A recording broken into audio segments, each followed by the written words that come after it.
Hello, traveler. You're tired, and it's time to rest. We've gathered by the campfire to relax and listen to ancient stories. Grab your cup of warm drink and join us. Let this starry night completely capture our attention. The world was shifting, not in the way that the sun moves across the sky, slow and patient, nor in the way the seasons change, measured and inevitable, but in the way a storm gathers at the edge of the horizon, sudden and unrelenting, the air charged with something unseen, something vast, something waiting to be unleashed. Khal Drogo felt it in the marrow of his bones, in the weight of the wind pressing against his skin, in the tremor that rippled through the earth beneath his feet. The steppe was no longer still. The silence that had stretched around him had cracked, splintered like dry wood beneath the heel of a rider, and through the fissures, something new was emerging.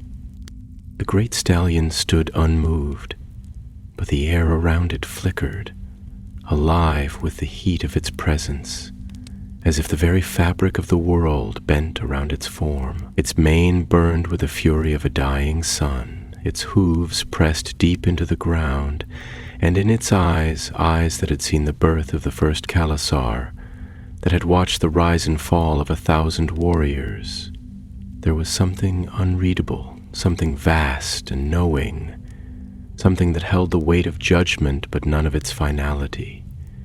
It had given its command, "Ride," and yet the choice lay unmade, hanging between them like the final breath before battle. Drogo's hands curled into fists, his body thrumming with something unspoken, something unshaped. He had spent his life believing in strength, in power, in the simple, unyielding truths that had guided his path since the first time he had taken the reins of his own horse. The strong took, the weak were taken. The rider who hesitated fell, and the rider who fell was no longer a rider at all. He had never questioned, never doubted. The sky was endless, the steppe was his, and the world bent beneath the hooves of those strong enough to claim it. But now, here, standing on the edge of something unknown, something unseen, he felt the weight of the question pressing against him like the heat of an unseen fire. Where did he belong? His mind returned to the vision, to the image of Daenerys kneeling beside his lifeless body, her silver hair spilling over his chest, her hands trembling but her voice steady, low, unbreaking. "You are the fire." The words had been spoken not in mourning, not in sorrow, but in something deeper, something more terrible. She had not wept like a woman who had lost a husband. She had wept like a woman who had lost a part of herself, like a woman who stood at the edge of a precipice and did not yet know if she would fall or if she would leap. And she had leapt. He had seen it in her eyes, in the way her grief had not consumed her but had become something else, something raw and burning, something that did not break but transformed. He had seen the fire in her, the storm gathering in her wake, the path she now walked, not a path of loss, not a path of surrender, but a path of fire and blood. And yet, she had called to him, had whispered his name across the veil, had reached for him with hands that were not ready to let go. "The moon of my life." The words echoed in his mind, curling through his thoughts like smoke through the air, lingering, twisting, refusing to be banished. He turned his gaze back to the great stallion, his jaw set, his stance firm, though something inside him coiled tight, something that was neither fear nor uncertainty, but something far more dangerous, something close to understanding. "If I ride, where does the road lead?" His voice was steady, but there was something beneath it, something that had not been there before. A weight, a quiet reckoning. Is there a path that leads back to her, or is this the road of forgetting? The great stallion regarded him, its burning gaze unwavering, its form unmoving, but the air around it shifted, the very space bending in its presence. You ask what has no answer, Khal calls. You seek the horizon before you have ridden, the destination before the journey has begun. The road does not reveal its end to the rider. It is the rider who gives the road its meaning. Drogo's breath was slow, steady, controlled, but his thoughts moved like a river in flood, crashing against the banks, churning with things he could not yet shape into words. He had never been a man of questions, had never needed to be. He had lived as all Dothraki lived, by the strength of his sword, by the will of his command, by the certainty that the sky was endless and the world was his to take. But now, for the first time, he felt the weight of a choice that could not be made with steel, that could not be taken by force, and he did not know if he was strong enough for it. He turned his gaze toward the horizon, toward the place where the steppe stretched on without end, where the wind carried whispers of things unseen, where the stars burned cold and distant, watching, waiting. The road was there, the road had always been there, and yet the destination was unwritten. His fingers uncurled from the fists they had made, his muscles loosened, and for the first time he felt something else. Something that was neither resistance nor surrender, but something in between. Understanding. He exhaled slowly, the breath leaving his chest like the last embers of a dying fire, but there was no finality in it, no loss, only quiet, only readiness. "Then I will ride," he said. And the words were not spoken with force nor with defiance, but with something deeper, something more certain, not to seek the end, not to find what was lost, but because I am Khal Drogo and I was born in the saddle. The sky is endless and a rider does not wait for the wind, he becomes it. The great stallion's mane flared, its eyes burning bright as twin stars, and for the first time it moved, stepping aside, revealing the road that stretched beyond, a road that shimmered with the light of something unseen, something waiting. Then ride, Khal of Khals, and may the fire in you burn until the stars grow cold. And with that, the sky above him trembled. The ground beneath him stirred, and Khal Drogo, the stallion who would mount the world, stepped forward, onto the road that would take him beyond the horizon, beyond the world he had known, beyond the limits of what had been. He did not look back, for a true rider never looks back, not when the wind is at his back, not when the road stretches before him, not when the fire in his chest burns brighter than the stars, not when he is ready to ride. The world into which Khal Drogo rode was unlike any he had known before.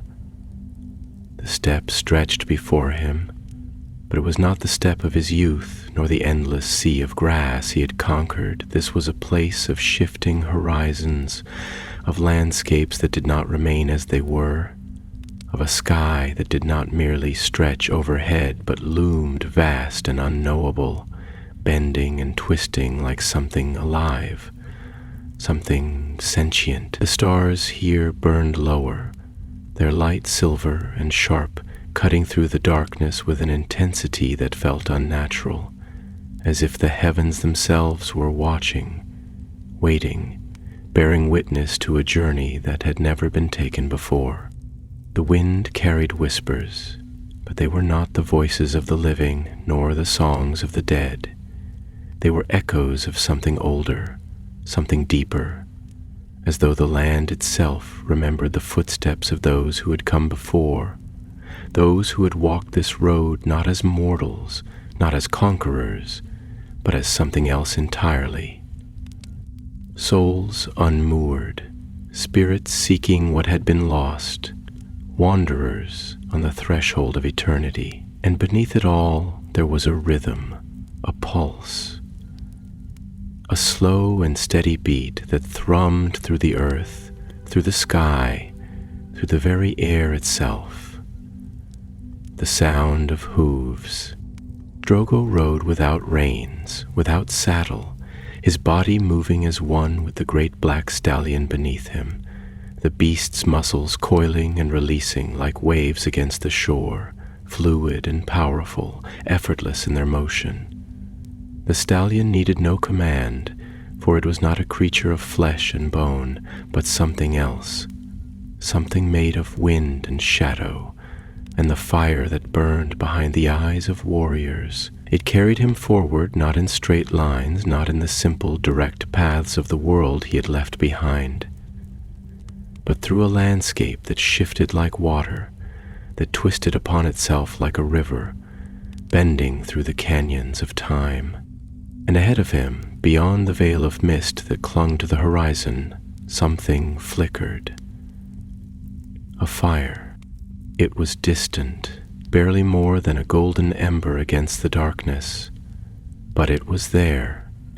It did not waver, did not fade, did not flicker like a dying light, but burned with a steady, unrelenting presence, waiting, calling, pulling him forward. And he knew without words, without thought, without doubt. She was there. Daenerys. The name did not need to be spoken. It did not need to be conjured or recalled. It had never left him. It had been with him even in the silence, even in the darkness, even when the great stallion had stood before him and asked him who he was, even when he had not known the answer. She had been there, woven into the very essence of his being, a fire that had never been extinguished, a wind that had never ceased to blow, and she had called him back. The stallion beneath him picked up speed, its hooves no longer striking against the earth, no longer bound by the rules of the world he had known. The air around him thickened, became something more than mere air, something tangible, something alive, as if he were no longer simply moving forward, but passing through something, pressing beyond something unseen. The fire ahead grew brighter, its glow spreading outward, casting golden light across the mist, burning away the shadows, revealing. And then the world around him shifted. It was not a movement of the earth, not the turn of the sky, but something greater, something deeper, as if the very bones of the world were stirring beneath his feet. The step around him flickered, blurred, and then he was standing somewhere else, somewhere he had known, somewhere he had left behind. The air was thick with the scent of smoke and spice, the mingling of burning incense and damp cloth, the whisper of silk brushing against bare skin. The walls of the tent rose around him, dark and heavy, the flickering light of torches casting long, wavering shadows against the stretched leather. And she was there. Daenerys. She knelt beside his sleeping form. No, not sleeping, for the body that lay before her did not move, did not breathe. He saw himself as she saw him, his great form still and lifeless, his skin cool beneath her trembling hands. Her hair was loose, falling in silver waves over her shoulders, and her eyes, God's her eyes, were filled with something vast, something endless, something that was neither grief nor fear, but something deeper, something more terrible. He had seen women mourn before. He had seen mothers wail over their fallen sons, had seen widows claw at their faces in grief, had seen sisters tear at their braids in mourning. But this was not the grief of a woman who had lost a husband. This was the grief of a woman who had lost the world. She was speaking, her voice low, broken, a whisper against the silence of the tent. "You are the fire," she murmured, her fingers trailing along his arm, pressing as if willing warmth back into his flesh. "You are the storm. You are the stallion who mounts the world. They said you would never fall. They said you would burn across the sky like a comet, that the grass would wither beneath your hooves. But now the sky is empty, and the earth is cold, and I am alone in the dark." Her voice did not break. She did not sob, did not wail, did not weep like a woman who wished to be comforted. Her tears were silent, her hands steady, her shoulders straight. There was something in her that had hardened, something that had changed. And as Drogo watched, as he listened, he understood. She was not only mourning him, she was becoming something else. She was no longer the girl who had followed him across the great sea, no longer the timid bride who had stood before him with wide, frightened eyes. She was something new now, something raw, something unshaped. And as she knelt beside him, as she whispered to the stillness, he saw it. The fire in her eyes, the storm gathering in the distance, the thing that had been waiting for her, the thing that had been waiting to rise. The vision faded, and Drogo was once again on the step, the great stallion watching him with those burning eyes. And for the first time, Khal Drogo, the stallion who would mount the world, felt something stir in the depths of his chest. A thing he had never known before. A thing he could not yet name. The step was restless. It did not move, did not breathe, did not tremble like the earth before a stampede. But something in the air had changed. It was subtle at first, a whisper beneath the wind, a shift in the scent of the grass, a quiet, waiting stillness that stretched over the plains like the hush before the first drop of rain. It was the kind of silence that did not come from peace, but from the weight of something unseen pressing down upon the land, from the presence of something vast and unknowable lingering just beyond the reach of sight. Khal Drogo stood at the center of it, feeling the stillness settle over him like a second skin, feeling the slow, rhythmic pounding of his own heart, steady as hooves against the dry earth. He had never known uncertainty in life. He had always been a man of action, of instinct, of strength, a man who had taken what was his without hesitation, who had crushed those who stood before him without question, who had never wasted time on fear or doubt or the weakness of hesitation. But here, in this place, in this silence that was not silence at all, something in him hesitated. The great stallion watched him, its burning gaze unreadable, its form impossibly still, its presence vast beyond comprehension. It was a creature of myth, a god of the steppe, the embodiment of all that the Dothraki held sacred, and yet, in its eyes, Drogo saw not judgment, not command, not the cold certainty of fate, but something else, something vast, something ancient, something that held neither condemnation nor mercy. The question, "You have seen," the great stallion said, and its voice was not a voice at all, but the low, rolling sound of thunder in the distance, the wind rushing through the high grasses, the deep, resounding echo of hooves pounding against the earth. "You have looked upon what was left behind, upon the fire that still burns, upon the storm that gathers in the wake of your passing. You have seen, and yet you do not understand." Drogo did not answer immediately. His jaw was set, his stance firm, but something in his mind turned over the words, weighing them as a warrior weighs a blade before battle, as a Khal weighs the loyalty of his riders before war. Understanding had never been necessary for him. He had been born into a world of strength and conquest, a world where the strong took and the weak were taken, a world where hesitation was death and questions were the tools of lesser men. But the great stallion spoke not of war, nor of conquest, nor of the simple truths that had ruled his life.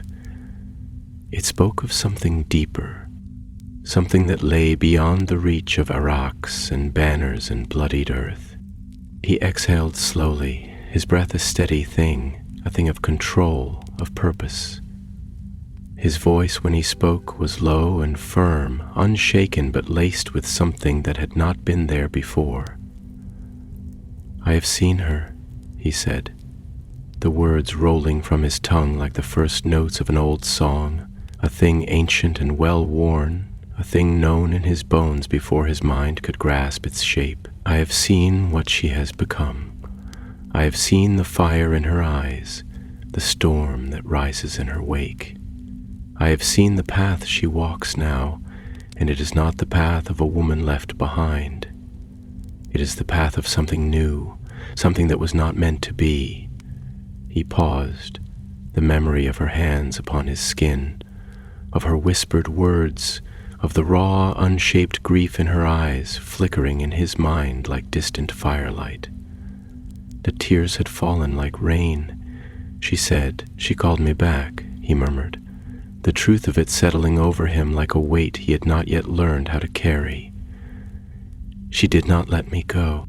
The great stallion stepped forward, slow and deliberate, and the earth beneath its hooves did not sink, did not yield, but hardened, as though the ground itself bent to its will. "Fire does not mourn the wood it consumes," it said, and the words were not spoken with cruelty nor with kindness, but with the weight of something old, something eternal. "The sky does not grieve the storm it unleashes. The river does not weep for the land it carves away. She is fire, and fire does not belong to the past. It belongs to the wind. It belongs to the storm." Drogo's hands curled into fists, his muscles coiling with something unspoken, something restless. "She was my Khaleesi," he said, his voice like the distant roll of thunder, low and gathering. "She was my moon, my light in the darkness. She did not belong to the storm before she belonged to me." The great stallion tilted its massive head, the flames of its mane flickering, shifting, casting shadows that danced across the steppe. "And yet she stands while you do not, and yet she rises while you are here, and yet she calls while you are silent. If she is fire, then tell me, Khal of Khals, what are you?" The words struck deep, deeper than steel, deeper than the sharpest blade. Drogo had never been asked such a thing. He had never needed to name himself beyond what the world already knew. He was strength. He was conquest. He was the rider before whom all others knelt, the storm before which all others fled. He had never been anything else. And yet, he had seen her eyes filled not only with grief but with something more, something vast and terrible and hungry. He had seen the way she had knelt beside his body, not in weakness, not in surrender, but in the way a flame clings to embers before it becomes a wildfire. He had seen the moment she had begun to change, the moment she had begun to rise, and he had felt it, the pull, the call, the whisper of something unfinished, something not yet burned away. "I am not ash," he said, and the words came not from thought, but from instinct, from certainty, from the place inside him that had never known fear. I am not dust in the wind, nor bone beneath the earth, nor shadow in the night. I am Khal Drogo. I am fire, and fire does not die. The great stallion was silent for a long moment, its gaze burning, unreadable, its form unmoving against the endless steppe. Then, slowly, it turned, lifting its head to the sky, its mane flaring, its hooves pressing deep into the earth.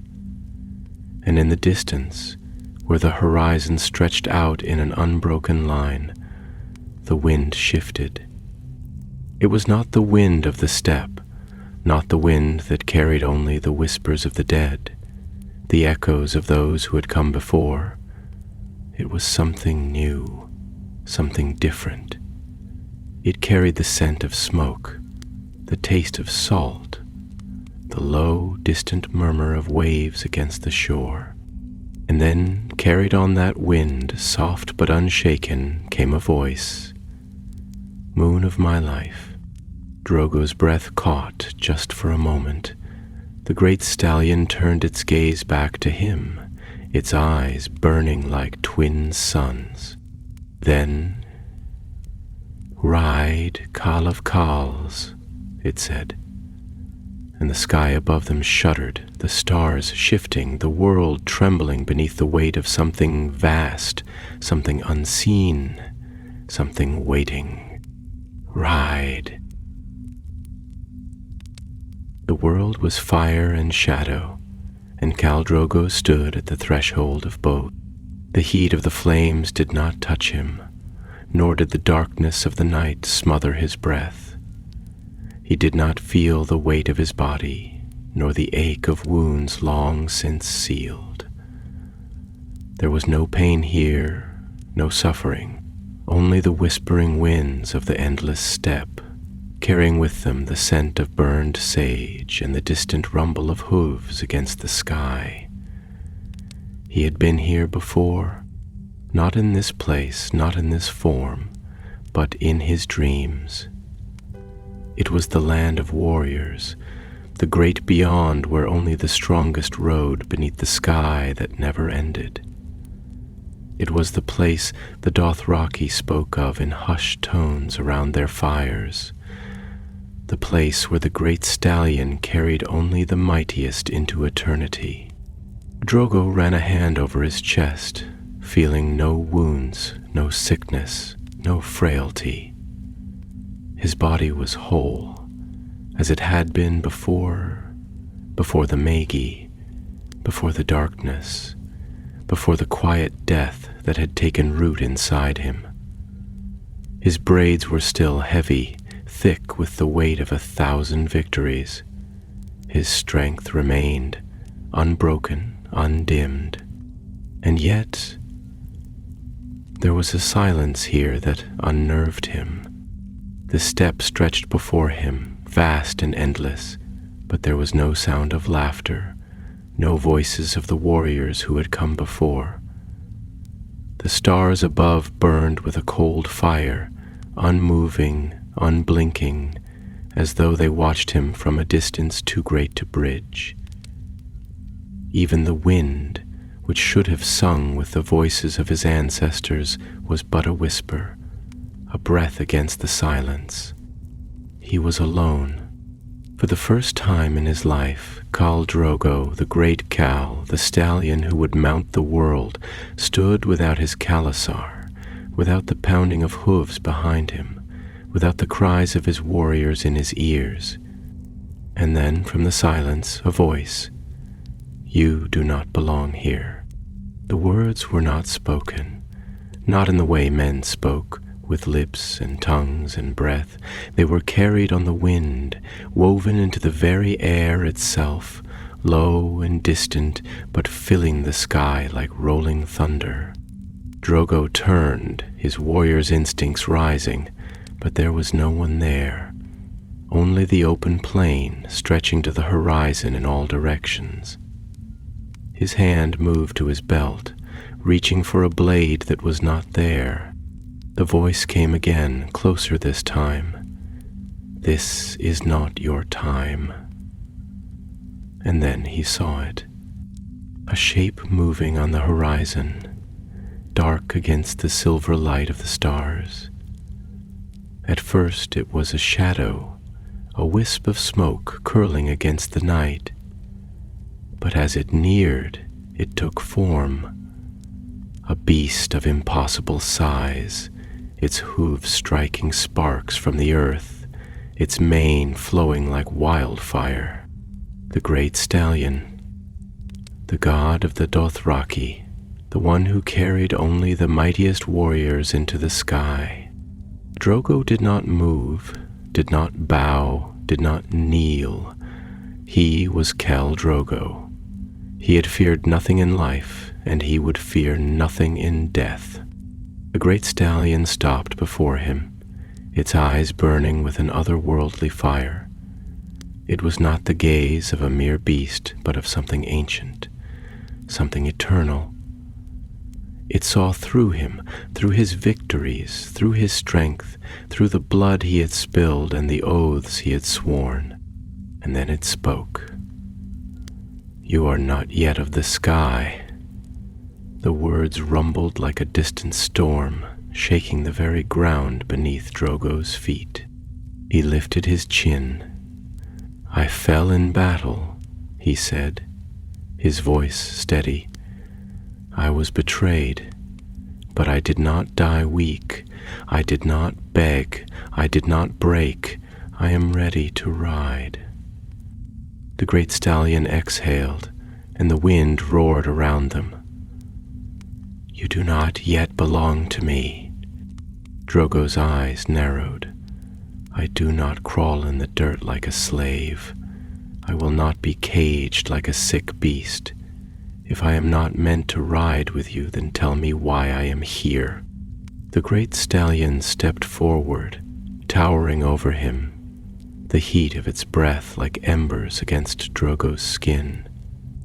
"There is fire in you still." And then, in the space between heartbeats, Drogo was not standing on the step. He was in a tent. Not any tent. His tent, the one where he had lain broken and fevered, where Daenerys had wept over him, where his strength had drained away like water through cracked earth. She was there, moon of my life. She knelt beside him, her silver hair unbound, her hands trembling as she placed them against his chest. Her eyes were wide, filled with something he had never seen before. Not fear, not sorrow, but something deeper, something raw. And then, behind her, a shadow moved. A woman cloaked in darkness, her hands red with blood. The Magi, the witch, the one who had cursed him, who had turned his strength to dust, his body to a prison. "You are dead, Khal Drogo," she whispered, her voice like dry leaves on the wind. But fire does not die so easily.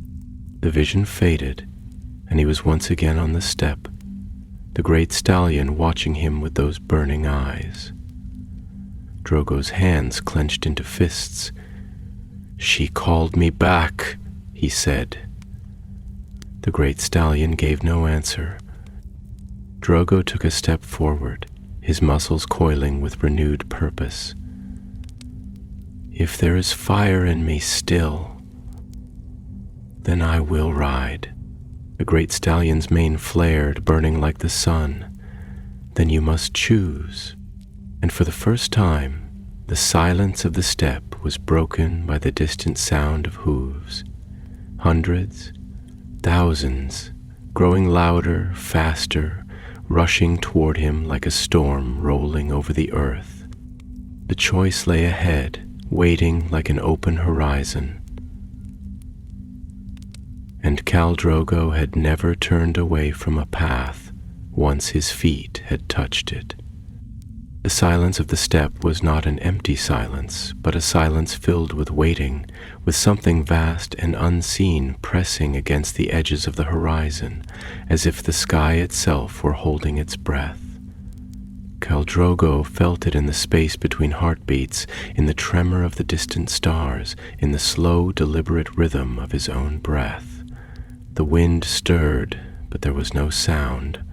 Only the faintest whisper of movement, like the exhalation of a great beast slumbering beneath the earth. It was not the silence of peace, nor the silence of death.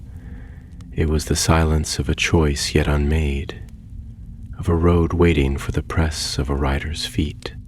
Before him the great stallion stood motionless, its vast form wreathed in the shifting light of the stars. Its mane was no longer merely hair, but flame, each strand a living ember, curling and flickering as if caught in an unseen wind.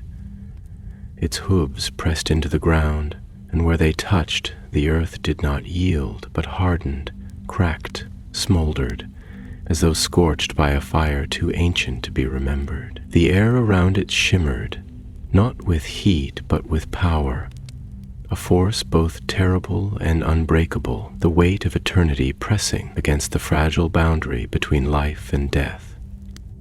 Drogo's breath was steady, but his mind moved like the river after the rains, swelling with thoughts that had no shore to break against. He had never feared death. No true Dothraki did. But this was not the death he had imagined.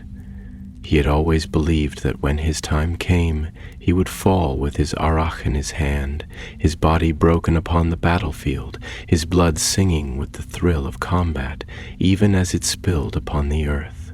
He had imagined his final moments in a storm of steel and war cries, his warriors beside him, their voices raised to the sky in the old songs, sending him to the night lands with the roar of battle in his ears. But there had been no war at the end, no enemy worthy of his wrath, no battlefield where he could carve his name into the bones of the world. There had been only the darkness of the tent, the sickly scent of burning herbs, the soft murmur of a woman's prayers, prayers that had not been spoken for his victory, but for his life. He could still see her, still feel the weight of her hands upon him, still hear the quiet, desperate whisper of her voice. Moon of my life. The words had been soft, but there had been something in them stronger than any blade, sharper than any wound he had ever taken. She had not wept like a woman who had lost a husband. She had wept like a woman who had lost the sun, like a woman who had looked upon the sky and found it empty. And in that moment he had not been Khal Drogo, the great Khal, the stallion who would mount the world. He had been only a man, and he had known for the first time what it was to be powerless. And now he stood here, on the threshold of something he did not understand, in a place where the sky stretched on without end and the stars did not move. He was not yet of the Nightlands, not yet among the dead, but neither was he among the living, and before him the great stallion, the god of his people, waited. The words it had spoken still echoed in his mind, rolling through him like the distant thunder of approaching hooves. You do not yet belong to me. Drogo lifted his chin, his jaw set, his gaze unwavering. His voice was steady, though it carried the weight of something deeper, something unspoken. Then where do I belong? I have no Khalasar in this place, no warriors to ride at my side, no enemies to strike down. If I do not ride with you, then tell me, Great One, am I meant to wander these plains alone, without fire, without purpose, without the song of battle in my ears? The great stallion's eyes burned like twin suns, but its voice, when it came, was not a roar, not a command. It was something softer, something deeper, something vast and knowing. The fire in you still burns, Khal of Khals. Fire does not yield to the darkness so easily. A tent. It stood alone, its fabric rippling in an unseen wind, the edges of its entrance fluttering like the breath of something alive. The firelight cast long, dancing shadows against the ground, stretching and twisting as if they had minds of their own, as if they were not merely darkness but something else, something watching, something waiting. Drogo slowed, his grip tightening around the stallion's mane, his breath steady, controlled, but his heart a thunderous thing in his chest. The tent was not of Dothraki make. It was different, silk, not leather, gold, not earth. It was a thing of firelight and dream stuff, something pulled from memory but made new, something that existed in two places at once, here in this shifting world, and somewhere else, somewhere far beyond his reach. And then from within a voice, soft, unbroken, calling, "Come inside." His pulse roared in his ears, but his hands did not tremble, his steps did not falter. He dismounted in silence, his feet pressing into the ground, the weight of his body solid, real, a thing of strength, of presence, of purpose. The wind shifted around him, carrying the scent of something he had not smelled in what felt like lifetimes, something familiar, something unmistakable. Her, not the scent of flowers or perfumes, not the scent of spice or incense, but something deeper, something that had been imprinted into his bones long before he had known what it meant to love a woman. The scent of warmth, of closeness, of the breath that lingers against skin in the quiet moments before sleep. The scent of her, of Daenerys, of the woman who had been his, and who had never truly let him go.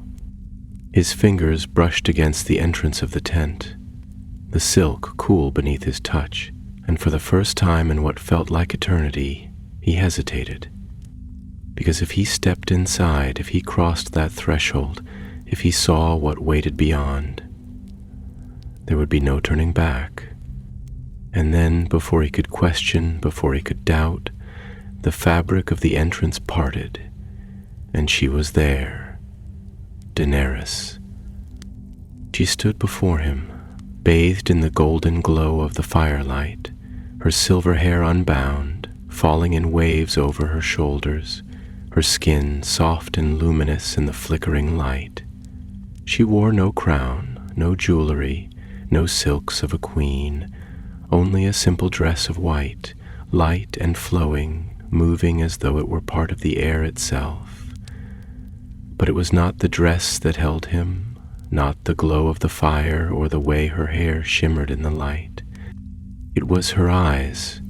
They were not filled with tears, nor with sorrow, nor even with relief.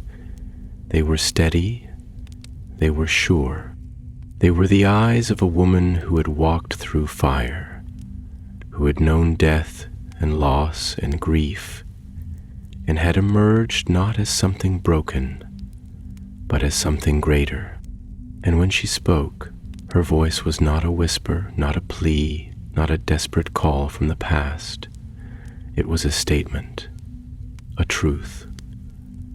You came back, and Khal Drogo, who had conquered lands, who had commanded the loyalty of thousands, who had never knelt, who had never been defeated, who had once believed that fire could burn itself to ash and be no more, felt the weight of his breath in his chest, felt the quiet truth settle over him like the last note of a song that had been waiting to be sung. And he answered not as a warrior, not as a conqueror, but as a man who had found what he had not known he was searching for. I was never gone.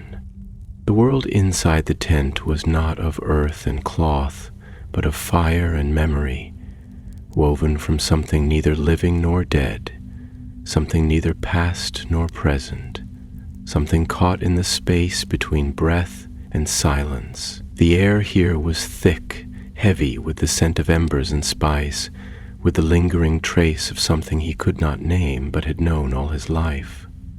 The smell of warmth, of closeness, of skin pressed against skin beneath the cover of night, of whispered words that lingered in the space between waking and dreaming.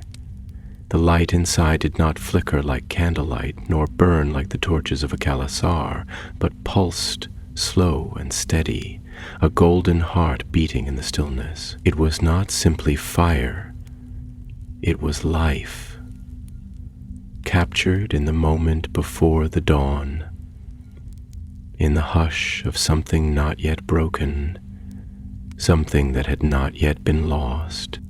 Daenerys stood before him, unmoving, unyielding, her body wrapped in the glow of the fire, her hair a silver river that caught the light like threads of moonlight woven into the air. She did not reach for him, did not step forward, did not move in the way the living move, with hesitation, with uncertainty.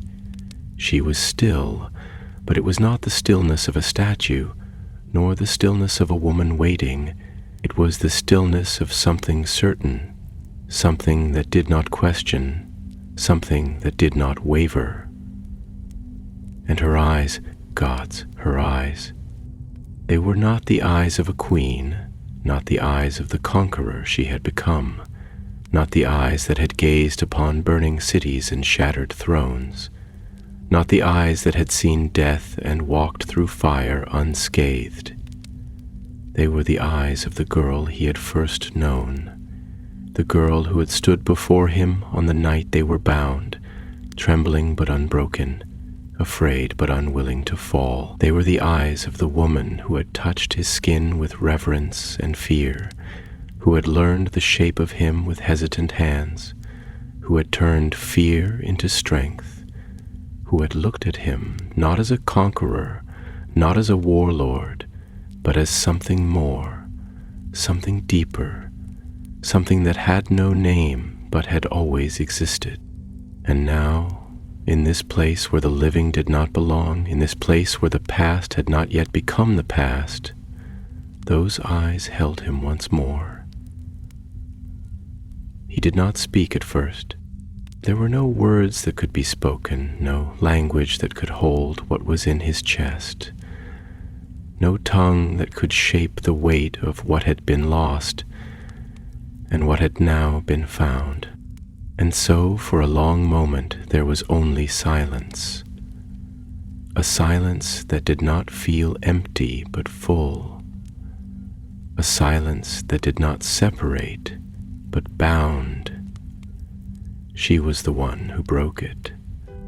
"You rode through the veil," she said, and her voice was not a whisper, not a question, not a plea, but something else, something vast, something steady, something that did not seek an answer because the answer was already known.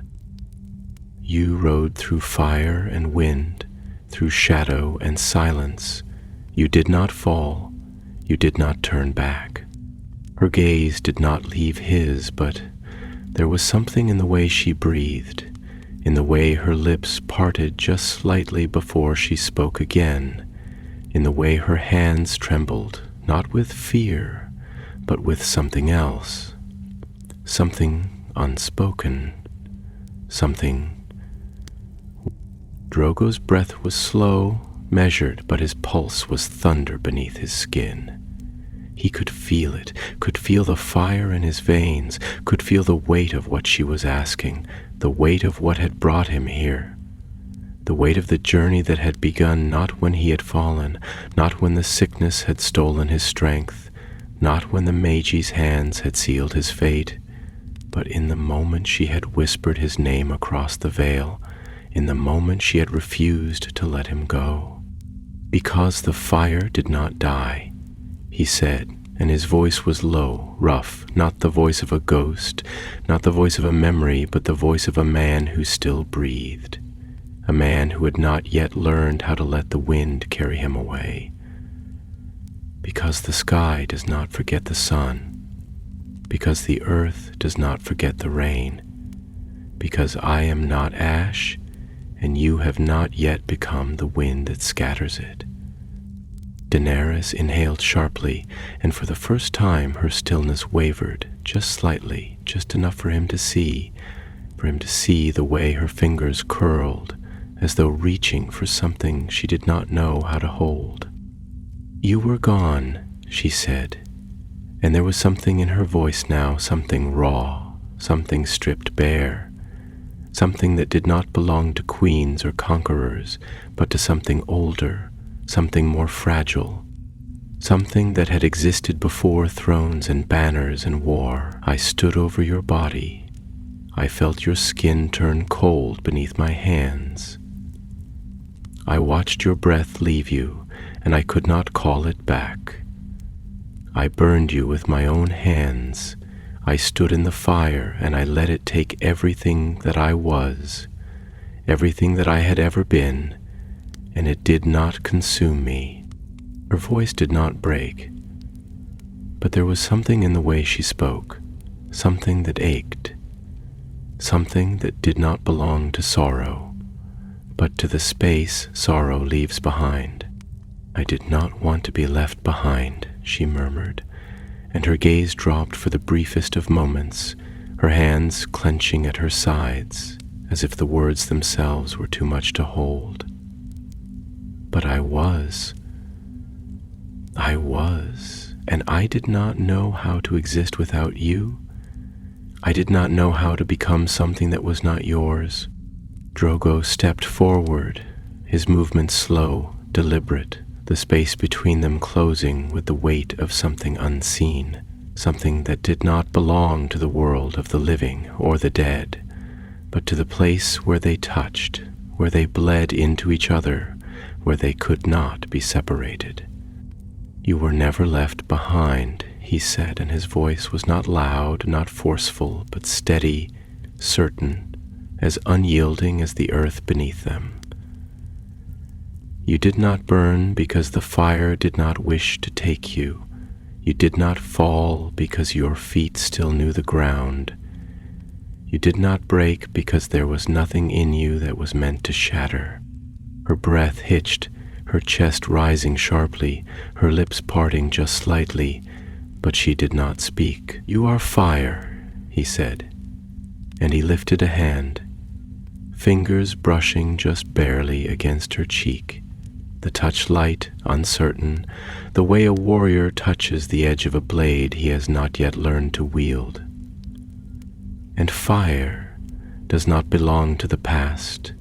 It does not belong to what was. It belongs to what will be. She exhaled then, a slow, measured breath, and for the first time she closed her eyes, and when she opened them again, something had shifted. The weight of grief was still there. The echoes of loss had not faded, but the fire was brighter now, and it was not a fire that burned for what had been lost. It was a fire that burned for what was still to come. "You rode back to me," she said, and this time there was no doubt in her voice, no hesitation, no uncertainty. And Drogo, the man who had never needed words, who had never known how to shape them into things that held meaning beyond war, beyond conquest, beyond the simple truths of steel and blood and victory, spoke the only truth that had ever mattered. "I never left." The fire flickered, its glow casting slow-moving shadows against the silk walls of the tent. But there was no sound, no crackling of burning wood, no hiss of embers shifting beneath the weight of time. The flames did not consume, did not devour, did not hunger as they did in the world of the living. They only burned, steady and unbroken, like the pulse of something eternal, like a heartbeat suspended in the hush of a moment that refused to pass. It was not the fire of destruction, nor the fire of hunger.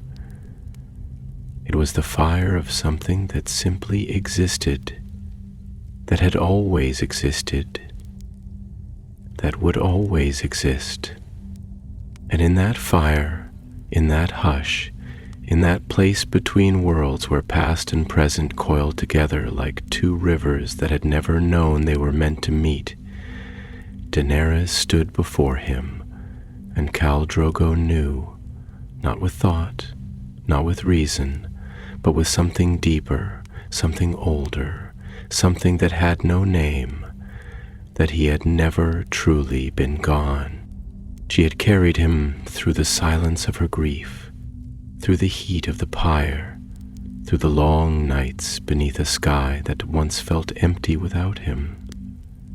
She had carried him not in mourning, not in loss, not as something that had been taken from her, but as something that had never left, as something that had burned within her, as fiercely as the fire that had not consumed her flesh, as something that had shaped the path she had walked ever since. And now here they stood, not in the past, not in the future, but in the moment that had always waited for them, in the moment that had never truly been lost. Drogo did not move at first, did not step forward, did not reach for her, though every muscle in his body ached with the instinct to do so, though every part of him longed to pull her into his arms, to feel the weight of her against him, to bury his face in the curve of her neck and breathe in the scent of something that had been his home long before he had ever understood what home was. But this was not a place for instinct. This was not a place where things could be taken, where strength alone could claim what the heart desired.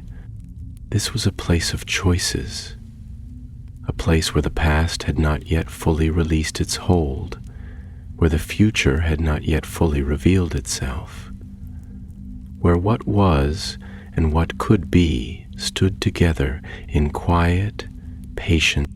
And so he waited, and so he watched her. And so he let the moments stretch between them like the space between two heartbeats, like the breath before the first word is spoken, like the hush of a world that has paused to listen. Daenerys' lips parted slightly, her breath a slow, measured thing, her chest rising and falling in time with the flicker of the firelight, and then, after a moment that stretched beyond time, she spoke.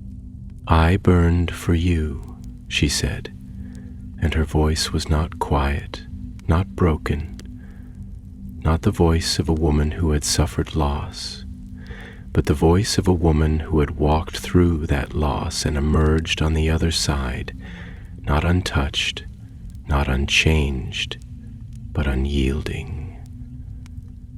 "I burned for you, and I did not turn to ash. I walked into the fire, and it did not turn to ash. I walked into the fire, and it did not yet understand." She exhaled slowly, her fingers curling at her sides, her gaze steady, unwavering, though there was something in it now that had not been there before. Something raw, something vulnerable, something that was not weakness, but the opposite of it, something that had never been spoken aloud, not even to herself. "I thought the fire had taken you from me," she murmured, and the words were softer now, not uncertain, but careful, deliberate, as though they were being shaped for the first time, as though they had existed inside her for so long that she had forgotten they had never been spoken. "I thought I was meant to leave you behind. I thought I was meant to be something else, something separate, something greater. And yet, no matter how far I walked, No matter how many banners I raised, no matter how many cities I set aflame, I could not put out the fire that still burned inside me, the fire that was never my own to begin with. She took a step closer then, just one, just enough to close the space between them, just enough for the warmth of her skin to reach him, for the heat of her breath to brush against his chest, for the air between them to thrum with something too powerful to name.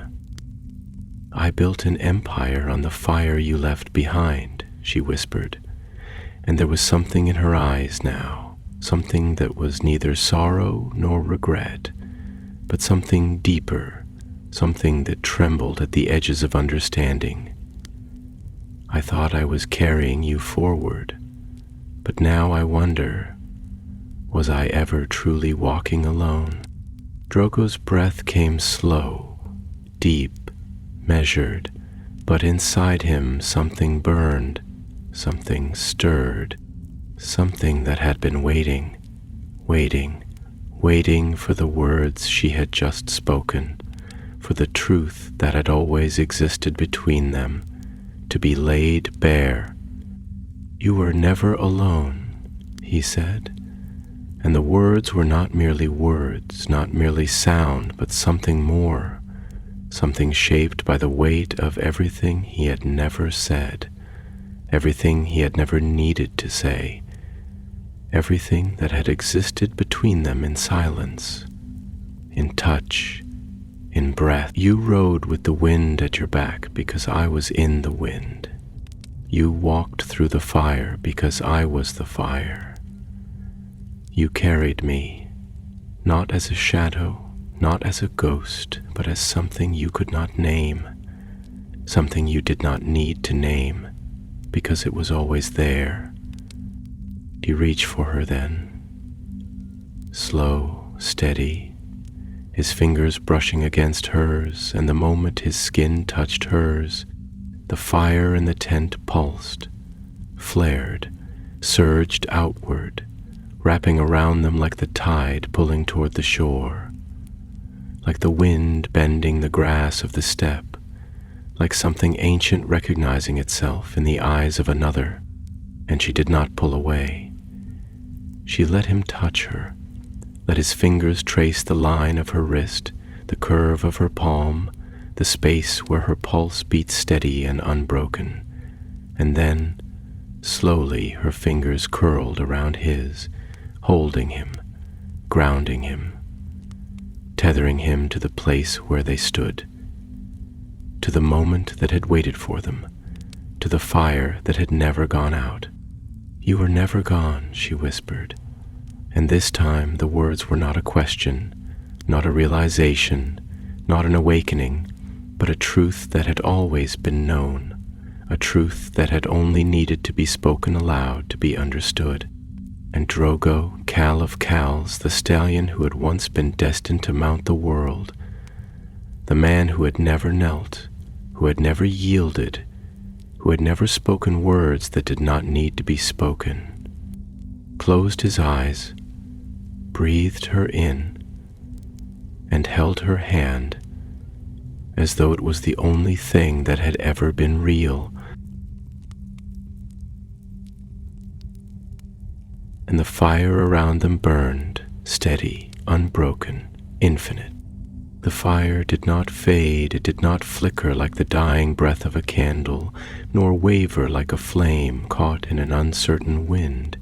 It burned steady and full, its light woven into the very air they breathed, wrapping around them like something alive, like something ancient, like something that had never learned how to die. It cast their shadows upon the silk walls of the tent, long and unbroken, stretching outward as if the fire sought to reach beyond the veil of this place, as if it wished to bridge the space between the living and the dead, between what had been lost and what had always remained.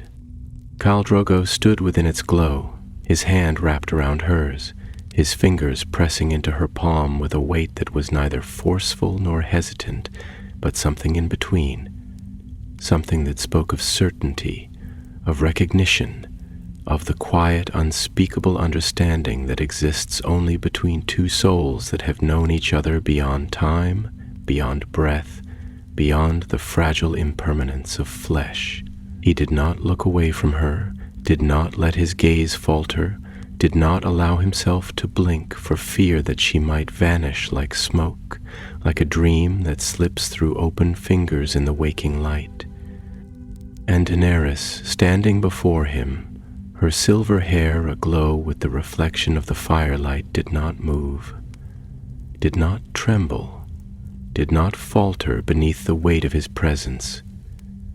She only watched him, her breath slow, steady, her lips parted slightly, as though she were on the edge of speaking, as though words lingered just beneath the surface of her tongue but had not yet found the shape they wished to take. Finally, after a long moment that stretched between them, like a river winding through the desert, she spoke. "I do not know what is real anymore," she whispered, her voice softer than the wind outside, softer than the hush of embers settling in the night. "I thought I understood the world, thought I understood my place in it, thought I knew what it meant to lose and to rise again. But now," she exhaled, the breath trembling ever so slightly, her fingers tightening around his as though grounding herself in the solidity of his presence. "Now I stand here before you, and I do not know if I am awake or dreaming, if I am alive, or if I have wandered too far from the world I once knew and found myself lost in the place between." Her words did not break, did not waver, but there was something within them, something deep, something raw, something that had never been spoken aloud but had lived in her heart since the night she had walked into the fire and emerged unburned. "I do not know if I ever truly left you behind," she murmured, her voice thick with something unspoken, something heavy, something vast. "I built my life upon the ashes of what we were. I shaped my path with the fire that remained when you were gone, and yet—" She swallowed, her throat tight, her breath unsteady for the first time, and when she spoke again, her voice was barely more than a whisper. "Yet I have never been able to let you go." Drogo did not speak immediately. He only watched her, only listened, only felt the way the fire shifted around them, the way it pulsed with the slow and steady rhythm of something unseen, something waiting, something that had never truly left.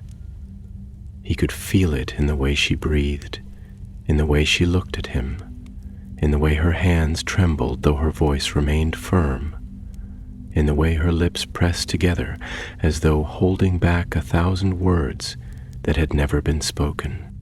And so, when he finally spoke, his voice was not the voice of a warrior, not the voice of a conqueror, not the voice of a man who had once ruled over 1,000 riders and had never feared the weight of steel or the taste of blood.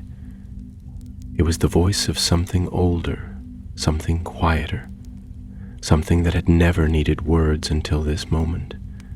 "You did not need to let me go," he said, and his voice was steady, deep, low, like the distant roll of thunder before a storm breaks. "Because I was never meant to be lost." He took a step closer, closing the space between them, his free hand lifting to brush against her cheek, his fingers trailing lightly along her skin, his touch neither hesitant nor possessive, but something in between. Something reverent, something knowing. "You carried me not in sorrow, not in grief, but in the fire that would not die. You did not become something new. You became what you were always meant to be. And that fire—" His fingers pressed just slightly against her skin, his thumb tracing the line of her jaw, the touch lingering, warm. "That fire did not begin with my loss. It began with you. It has always been you." Daenerys inhaled sharply, her lashes fluttering, her hands gripping his with renewed force, as though she had not known how much she had needed to hear those words until they had been spoken, as though she had not realized how much of her heart had been waiting for something she had never allowed herself to believe she would hear again. "I do not know if I can leave this place," she murmured, her voice soft but edged with something uncertain, something unsteady, something that had never been spoken aloud. "I do not know if I can walk away from you again." Drogo did not release her, did not let his hand fall away, did not allow the fire between them to dim. "You will not walk away," he said, and there was no command in his voice, no demand, only certainty, only truth. "You will ride forward, because that is what you were meant to do, because that is what the fire in you has always demanded, but you will not leave me behind." He leaned in, his forehead brushing against hers, their breath mingling in the heat of the firelight, his voice a whisper between them. "Because I am already there. I am in the wind that carries your name across the steppe. I am in the fire that burns in your blood. I am in the sky above you, in the ground beneath your feet, in the storm that will rise in your wake." Daenerys closed her eyes, exhaling slowly, her lips parting, her fingers trembling where they curled around his. "And you?" she whispered, her voice raw, broken, beautiful in its quiet desperation. "Will you be here in this place, or will you be lost to the night?" Drogo smiled then, slow and steady, his fingers tightening just slightly against hers. "The great stallion does not take a rider whose fire still burns," he said, his voice a low murmur against her skin, against the space between them. "And I do not believe my fire has finished burning." Daenerys opened her eyes, and there was something in them now, something fierce, something steady, something that did not belong to sorrow, but to the unshakable certainty of a truth that had never been lost. Then, slowly, she nodded, and the fire did not fade. It only burned brighter. The fire was no longer merely light. It was no longer merely warmth. It was no longer merely something that flickered at the edges of their vision, dancing upon silk walls like a restless spirit caught between this world and the next. It had grown, become something deeper, something alive, something that did not hunger but endured, something that did not burn away but carried forward, like the pulse of a heart too strong to cease its rhythm. It was woven into the air they breathed, into the space between their hands, into the very fabric of this moment that refused to belong to either past or future. The flames cast their glow over Daenerys' silver hair, turning the strands to molten light, to the shifting shimmer of 1,000 stars colliding in the heavens, while Khal Drogo stood before her, his presence as solid as the earth beneath their feet, as unshakable as the mountains that watched over the steppe. And yet, for all the fire, for all the certainty, there was something else that lingered between them, something unspoken, something fragile despite its weight, despite its depth, despite the fire that wrapped itself around it like hands that did not know whether to hold or to release. Because this place, this moment, this quiet, endless threshold where the past had not yet surrendered its claim and the future had not yet fully called them forward, this was not a place meant for staying. Daenerys knew it. Drogo knew it. And yet neither of them spoke it aloud, because to give it voice, to shape it into words, was to give it reality, to bring the horizon closer, to force the moment into movement, to acknowledge that what had been found in the hush of firelight could not remain frozen in time, that it was not meant to be grasped and kept, no matter how desperately their fingers ached to hold on. She inhaled slowly, deeply, the breath catching in her chest as if she were preparing herself for something that had no name, something inevitable, something that she had not yet accepted, but had always understood. Her fingers, still curled around his, trembled ever so slightly, her grip tightening.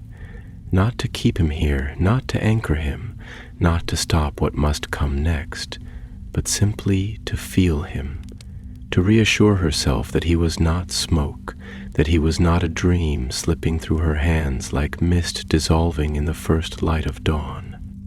I spent so long searching for something I could not name, she said at last, and her voice was not weak, not breaking, but steady, though the weight of what she carried in her chest was evident in every syllable. I did not know what I was looking for, only that there was something missing, something that no throne, no army, no conquest could give back to me. I stood before kings and queens, before lords and warriors, before gods and men who bowed or cursed or bled for me, and still there was always this absence, this silence where something should have been, this space in me that no victory could fill. She turned her gaze to him then, and in her eyes the fire burned, not as a reflection, but as something deep within her, something that had never been extinguished, something that had lived inside her long before she had known how to name it. "And now I stand before you," she whispered, and the words carried the weight of years, of loss, of longing, of the quiet ache of something that had never faded, and I understand. Drogo exhaled, slow and steady, his chest rising with the movement, his fingers lifting to brush against her cheek, his touch lingering, warm, grounding. He did not speak immediately, did not rush to answer, did not move to fill the silence that stretched between them, because he understood too, understood that this was not a moment for hurried words, for rushed confessions, for declarations that sought to hold back the tide of what must come. Instead, when he did finally speak, his voice was low, deep, steady as the roll of distant thunder over the plains. "The sky is endless," he murmured, and there was something in his tone that was not sorrow, not grief, but a quiet, unshakable certainty. But no rider rides forever. Even the greatest of us must rest. Even the strongest must pause. But that does not mean the ride is over. It only means the road is long, and we do not always walk it in the same way. She closed her eyes, exhaling slowly, as if letting the words settle into her, as if absorbing their meaning into the marrow of her bones. And then she opened them again, and when she did, there was no uncertainty left in them. Only fire, only understanding, only acceptance of what had always been. She lifted her free hand, pressing it against his chest, against the steady, unbroken rhythm of his heartbeat, feeling the warmth beneath her fingertips, feeling the solid, immovable truth of him. "You are not gone," she said, and this time it was not a question, not a realization, not a mourning of what had been lost, but a simple, undeniable truth. "You never were." Drogo smiled then, slow, small, the kind of smile that did not belong to warlords or conquerors, the kind of smile that belonged only to a man who had found something beyond the need for battle, beyond the need for conquest. He pressed his forehead against hers, breathing in the closeness, breathing in the moment, breathing in the truth that stretched between them like the thread of a story that had never truly ended. "I will always ride with you," he murmured, and there was no doubt in his voice, no hesitation, only certainty, only fire. In the wind, in the fire, in the blood that burns in your veins, in the steps you take, in the storms you call, in the battles you fight, and the world you will one day claim as your own. I will ride with you, always. She did not speak. She only closed her eyes, only breathed, only felt the warmth of him, the weight of him, the presence of him, knowing that when she opened them again, when she stepped beyond this place, when she turned toward the world that waited beyond the firelight, he would not be gone. He would never be gone, because he was not bound to the past, nor to the silent echoes of memory. He was in the fire that would never die, and she was the one who carried it forward. And so, when she finally stepped away, when she turned toward the light of the fire and let it guide her forward, she did not look back, because a true rider does not look back, not when the wind is at her back, not when the fire still burns, not when the road stretches ahead, waiting, and Daenerys Stormborn, Queen of Fire, Mother of Dragons, Khaleesi of the Great Grass Sea, rode forward with fire in her veins and Khal Drogo in her shadow.